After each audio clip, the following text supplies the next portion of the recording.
70 বছর ধরে যেখানে অ্যালকোহল সম্পূর্ণ নিষিদ্ধ ছিল, সেই সৌদি আরব এবার আনছে নিয়ন্ত্রিত শিথিলতা। প্রথমে বিদেশি কূটনীতিকদের জন্য সীমিত থাকলেও এবার উচ্চ আয়ের অমুসলিম বিদেশি বাসিন্দারাও নির্দিষ্ট কোটায় মদ কিনতে পারবেন।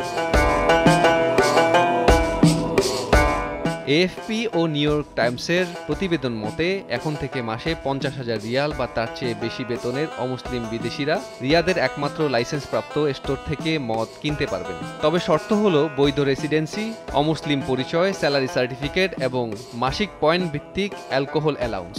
মদ কিনতে হলে সরকার প্রদত্ত মোবাইল অ্যাপে নিবন্ধন করতে হবে। এরপর ফরেন মিনিস্ট্রি থেকে আসা কোড দেখিয়ে কেনাকাটা করা যাবে। সম্পূর্ণ কার্যক্রম কঠোর নজরদারিতে পরিচালিত হচ্ছে। ফরেন অ্যাফেয়ার্স মন্ত্রণালয় ও কাস্টম অথরিটি যৌথভাবে দায়িত্ব পালন করছে। 2026 সালের মধ্যে আরও 2টি বার খোলার পরিকল্পনা থাকলেও শহরের নাম প্রকাশ করা হয়নি।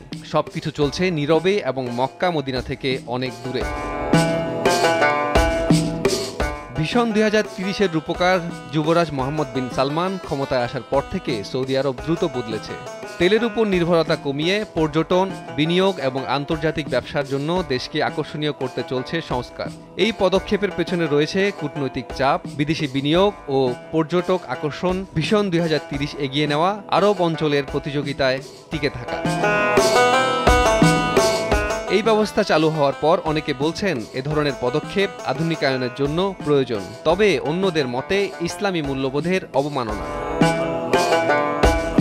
বিশেষজ্ঞরা মনে করছেন আগামী কয়েক বছরে পর্যটন এলাকা বা আন্তর্জাতিক হোটেলগুলোতেও শিথিলতা দেখা যেতে পারে, তবে কট্টর রক্ষণশীলদের সঙ্গে মতানৈক্য বাড়বে। ইসলাম ধর্মে যে কোনো ধরনের নেশাই হারাম। এর আগেও সৌদি আরবে cinema hall, concert, music festival চালুর সিদ্ধান্তের পর তীব্র সমালোচনায় পড়তে হয়েছিল। মুসলিমদের জন্য সৌদিতে মদ্যপান কঠোর আইন বিরুদ্ধ, তবে অমুসলিম বাসিন্দাদের কথা মাথায় রেখেই সীমিত ও নিয়ন্ত্রিতভাবে এ পদক্ষেপ নেওয়া হয়েছে।